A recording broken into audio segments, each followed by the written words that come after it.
Welcome to the Thrive Co podcast, exploring the inner side of success. I am your host, Nikki, and each week we will explore the mindset shifts, personal growth, and everyday tools that will help you to navigate ambition, manage stress, and build a life that actually feels good on the inside.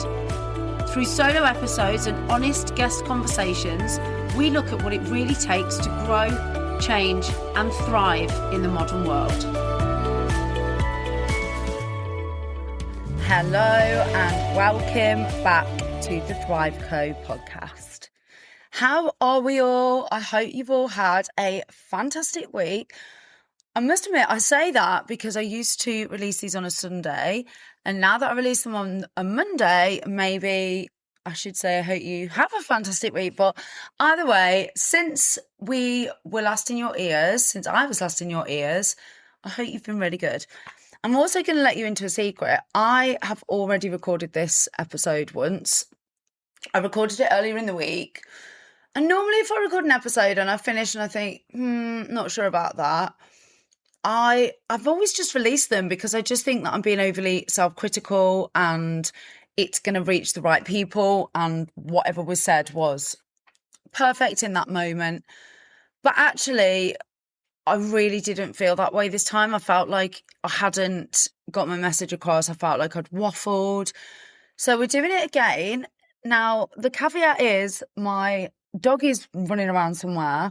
My husband's just popped out to a food shop, so he could be back probably in the next 30 minutes. I'm hoping I'm not going to waffle on for that long anyway, but you get the gist. I'm waiting for a delivery. There's a lot of stuff that could possibly go on. So it's a bit of a roulette as to whether or not we will get through this uninterrupted, whether there will be dog barking, doors knocking, husband's returning.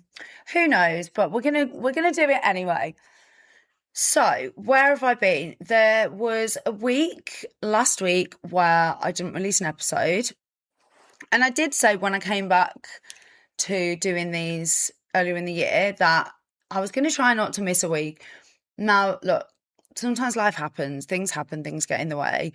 And if you were following me on socials, you'll know that I sort of said it was basically a decision as to whether I recorded and put something out there and had a mental breakdown, I'm not going to lie, or whether I just gave myself the week off. And I decided to do what I preach, and that is to listen to my body, listen to what I needed. No one was going to die.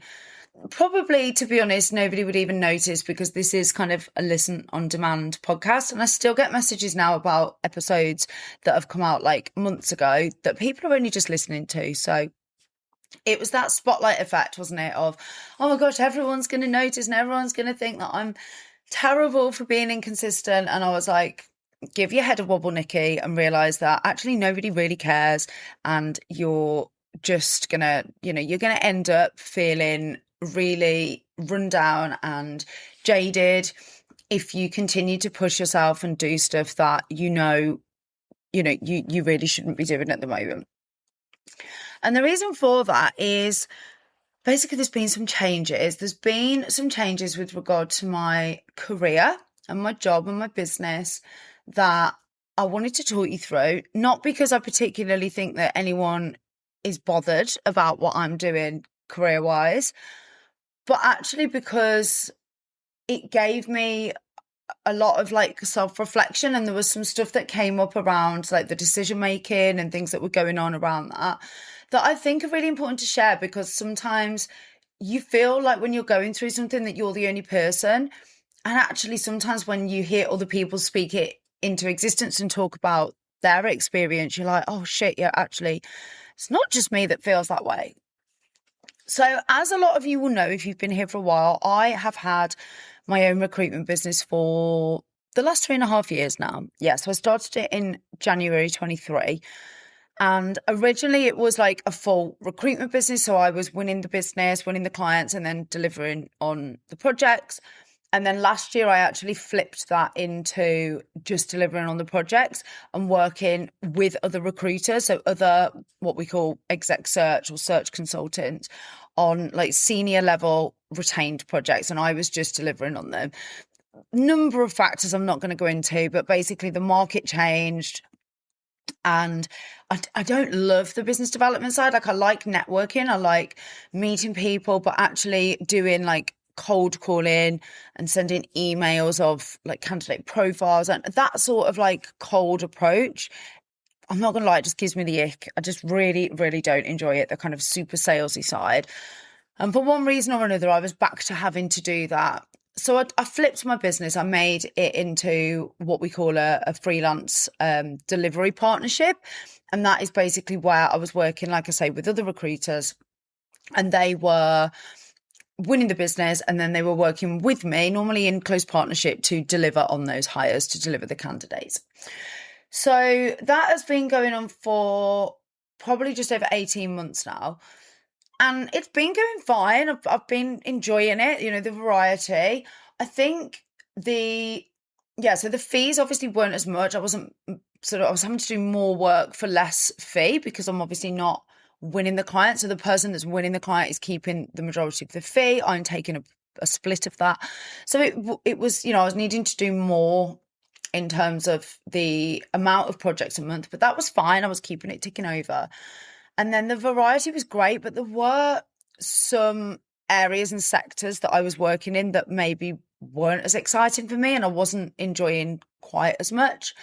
But it's fine, you know, like I say, it was varied, and that was good. And then what has happened over the last few months is I started working with a client we actually met last year, but I didn't start working with them until earlier this year. And we've worked on 2 projects together now. And that client was an absolute dream. They were working in the sector that I was working in. So they owned a search business in senior level, like marketing and growth and digital hires, in scaling businesses in the consumer and B2B SaaS sector. They were, or are, I should say, very, very relationship focused. They host lots of events and meetups, and they're just a dream to work with, to be honest. The founder is just such a good human, really small team. They work flexibly and remotely. And I just absolutely loved working with them. Not that I haven't loved working with all my clients, but this particular one was just so aligned and so in my ballpark that it was just a really, really good partnership. And I did think at the time, like, gosh, wouldn't it be great to like work on these roles all the time? But it never really occurred to me to discuss that with them, because I was like, well, they might hire, they might not want somebody as senior as me. They actually, you know, it might make it awkward if we have that conversation about making this more permanent or full-time. And also, I'm not going to lie, and this is kind of the piece that I wanted to talk around today, there was a big, big, big element of my ego that was getting in the way, that was like, if I go and work for somebody else full-time, I'm not going to be able to tell people that I've got my own business anymore. I'm not going to be able to say I work for myself. And what will that look like? What will the optics of that be? Will people see that as a failure? So there was all this stuff going on in my head that was kind of stopping me from having that conversation. In the meantime, I didn't know that he was also wanting to hire into his team and thinking of me as a permanent potential hire, speaking to his coach, who I know, who is somebody that I've met through the industry, and saying, oh, I'd really want somebody just like Nikki. And she was saying, well, why don't you ask Nikki? And he was saying, well, she's got her own business, so yeah, I don't think she'd be interested. So we were both kind of behind the scenes feeling like this was really matched, and neither of us were coming forward and saying so. And then he put a LinkedIn post on saying that he was looking to hire, and saying that it was the business's first birthday. They'd done super well. They were looking to grow. And I just thought, you know what is the harm of me reaching out and just saying, look, I really enjoy working with you. If you're looking to hire, let's have a conversation. And even then, as I was writing the message to him, because he was on holiday, so I didn't want to sort of call out the blue. Even then, my ego was like, yeah, but you're not going to have your own business then, are you? You're not going to work for yourself. You're not going to be able to tell people that you work for yourself. What will everybody say? What will all the people that doubted you say? You're just proving them right. You know, even though this felt so good and so aligned, And also the other thing was, for the last probably 2 years, even though I've been making ends meet and it's been fine and I've been keeping things ticking over, there hasn't been a single weekend or evening where, in the back of my mind and seeping into everything that I've been doing, hasn't been a low level of anxiety and stress. That, you know, I've been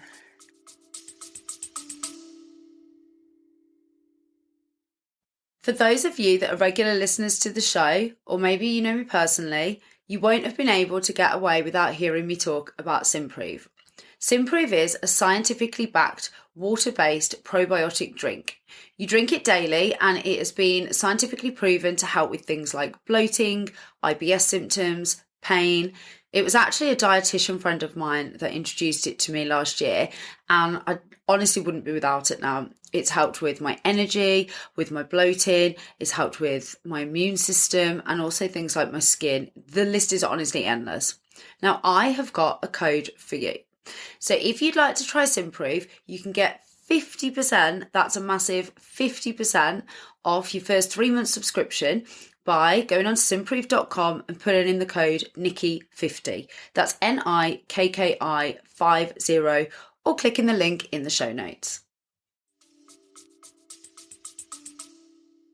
Probably quite difficult to be around and live with. I mean, my husband said the other day that I didn't realise how much this had kind of affected me and us, and he's like a super chilled, very reasonable person, but he was like, you have been kind of a bitch sometimes because you've been stressed and you've been anxious, and obviously there's stuff going on with my family and my personal life that is also on the, you know, constantly on my mind. He was like, and the work situation has really not helped. He said, you have been, you know, it has been difficult to be around because nothing that I could say was right, and you just thought that I was trying to push you back into employment because I didn't believe in you, and that wasn't the case. It was for your own mental health.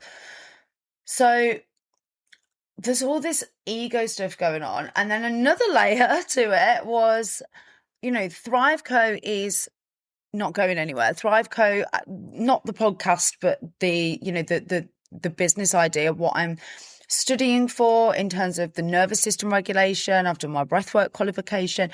I want to be doing workshops and retreats for women who own service-based businesses. And in the back of my mind, I was thinking, well, even if that isn't, you know, let's be honest, nobody knows what the future holds. Maybe that will end up being a full-time career. Maybe it will always just remain a passion project, and I'll just, you know, love this next move in recruitment so much that I'll stick at that and do it as a passion project. You know, whatever guise it manifests in and comes into my life in the back of my mind, I was thinking, if I'm servicing female business owners and I've closed my recruitment business, are they going to think, well, why would I work with her because her business didn't work? You know, and obviously that isn't the truth, that isn't the case, but I was worried about the optics. I was worried about what people would say, if people would be like, well, you don't have a business anymore, even though technically I do, because I'm not actually closing my business. It's just going to be there for me to run ThriveCo through. So it was very much this kind of tug of war in my head with my ego. But anyway, I put it all aside and I thought, I'm just going to send the message. And he came back and was like, I'm super flattered that you'd be interested in our business. You've been the person that's been in my mind when I've been thinking about the sort of hire that I want to make, but I wasn't sure. Let's have a chat. And anyway, to cut a long story short, the conversations have gone really well. I mean, this opportunity literally ticks every box. You know, they are remote. They are a, you know, mature, experienced team. They work in exactly the sectors that I want to work in. Their approach is totally aligned in terms of the way that they are so service-led. Their values match mine. Everything about this opportunity is like tick, tick, tick. There's been nothing where I've been like, oh, I don't know whether that's me. I don't know if I can work with that or that's going to be challenging. It's all been really aligned. And so we met up in York a couple of weeks ago and had a coffee face to face, because despite having worked together for a while, we've not actually met. And then we agreed on a remuneration package and I signed the contract this week. So I will be moving away from my business and from trading. Like I say, I'm not closing it yet because that would be premature of me before I've kind of embedded and understand how it's all going to work. But the minute that I signed that contract, something in me lifted and I was like, I don't know why I wasn't able to do this sooner. I don't know why I wasn't able to approach this sooner. But actually, when I looked at it, it was really interesting because I talk about trusting the process so much. And yet the last, I say 2 years, it's probably been, yeah, I'd say it has been 2 years. I've been having this battle in my head of, you know, which way should I go? Which way should I pivot? Do I need to just continue down the delivery partnership route? Should I go back into full 360 recruitment? And all of this stuff in my head is just constant. And it's, you know, when the money isn't coming in as it was in the first year or year and a half, you are kind of doubting yourself, even though you know that there's a lot of factors at play. But when I looked at it, I was like, wow, actually, had I have not gone into one of the training courses that I did, I would not have met the people that now introduced me to this founder that I'm going to work with. Had I have not pivoted my business last year into delivery, so therefore, you know, had it not have started being a challenge and a struggle the year before that, I wouldn't have met the founder of this business because I wouldn't have partnered with him. He would have had no reason to work with me had I have not made that pivot. So even though at the time I was like, I want to make this pivot, I wasn't sure really why, even though I knew it was kind of, you know, I was following a pull. And then when it felt like it wasn't working out, it was all to get me to this place. And like at the time, I was really struggling to trust the process. I'm not going to lie. It was one of those things where I was like, I know I'm meant to trust this, but it just feels like everything is so hard. And, you know, quite frankly, it felt like it was failing, even though it wasn't from a financial perspective. It just didn't feel as abundant and as free flowing as it had at the start. But when I look back, all of the steps that I had to take and everything that happened was all to get me to the place where I'd done the course that introduced me to the people that introduced me to this founder in the end. And then I'd pivoted my business so that I would be of service to individuals like him. And it all just fell into place. And also in the back of my head, I've always been thinking, if ever I went back into a full-time role, permanent role, that I would end up having like a big revenue target above my head, that I'd have to go and do business development, that I'd have to go and do like the full recruitment role again. I'd be in an office. Like I'd put all these things into my mind of, oh, well, I wouldn't want to do that because I'd have to do this. And actually this opportunity that's come up is none of those things. It's everything that I was doing in my own business, but with an incredible team and in an industry that I absolutely love. So it's just so funny, isn't it, that first of all, we put up all these blockers and challenges in our head of how something's going to manifest and why it can't manifest in that way and what it's going to look like. And if you just trust it, it actually often ends up being none of those things. And also trusting the process is something that I preach and teach and go on and on about. But actually, when it comes to it, it's sometimes really fucking hard to do that, because especially for somebody like me who isn't the most relaxed and chilled of people and likes to know, I think I've said it before, you know, my husband will say, you can go with the flow if you know what time the flow starts, which is so true. And it's really hard to loosen the grip on the racket sometimes and just trust that things are going to work out, especially when your, you know, your future, your livelihood depends upon it. If it's a business, you've got no other way of making income at that point. So it's, you know, it is kind of sink or swim. And so to trust seems really counterintuitive because it feels like you're just letting yourself go and you're going to drown, when actually that isn't what happened at all. And then also the ego thing, you know, how often in life do we stop ourselves from doing something or, refuse to start doing something because of how it will look or what others will think. I've said before on here, the amount of messages that I got when I started doing videos on social media from mainly the guys in our friendship circle taking the piss. But you just have to kind of let that go, because then the messages that I've had from people that really align with what I've said, or said that it's really helped them, or they felt really seen, that makes up for that like 10 times over. And so actually that ego, bless it, it is always just trying to protect us.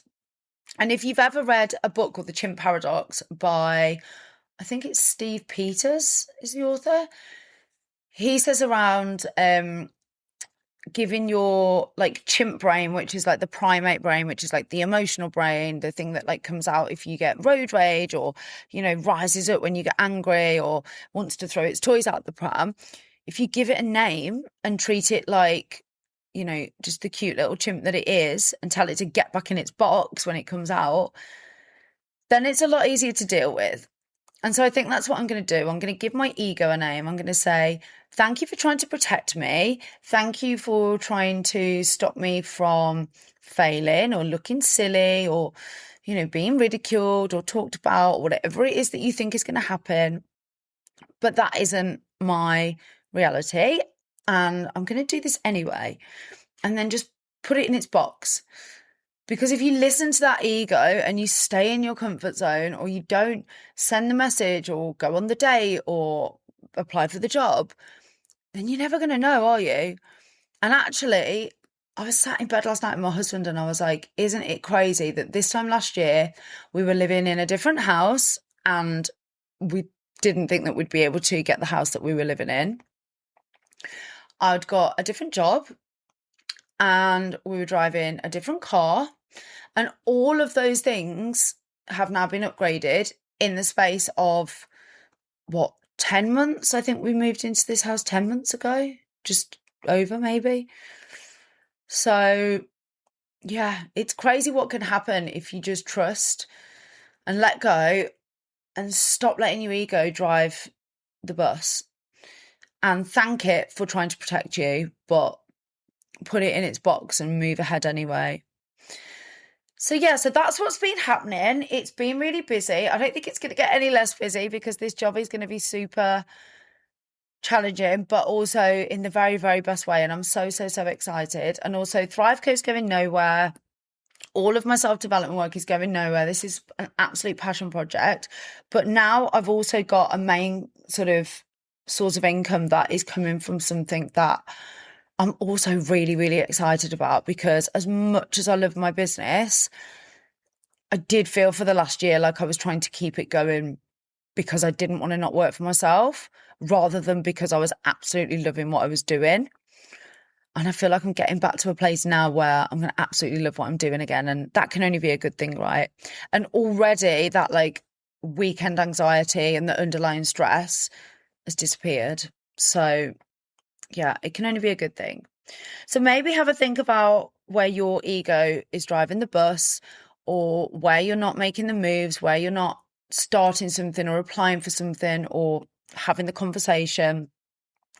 Just go and do it. Honestly, just go and do it, because the worst that can happen is you'll be in the same position that you are now. And the best that can happen is that you will get the outcome that you did not think was possible. So I hope that was useful. I hope it resonated. As always, please go and follow the show. It's normally in the top right-hand corner of the podcast platform that you're listening on now. Please share on your socials, send it to a friend, send it to a family member, send it to whoever you think might be interested, and I will be forever grateful. And until next time, have a fantastic week. Thanks for listening. If you enjoyed today's show, make sure you are following the podcast, and don't forget to share episodes with a friend who may need it.